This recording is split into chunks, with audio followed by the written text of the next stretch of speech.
Ja, så går vi ud i gården her. Her er der en dejlig stor græsplæne, som jeg sagtens skal forestille mig. Det er attraktivt i forhold til aktiviteter og man kan også forestille sig en dag, hvor der er familie på besøg, stod telt op og præsenterede det eller hygge sig med dem.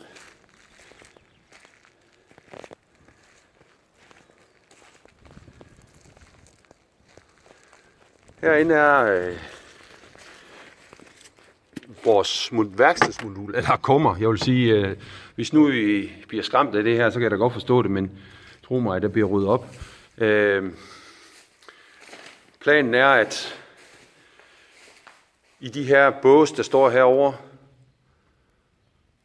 der er 16 bås nede her. Der vil vi lave en bås til hver unge menneske, som vil få en platform, hvor de så skal gennemgå eller prøve at installere nogle håndværksmæssige ting. Det beskriver jeg nærmere i under håndværksmodulet.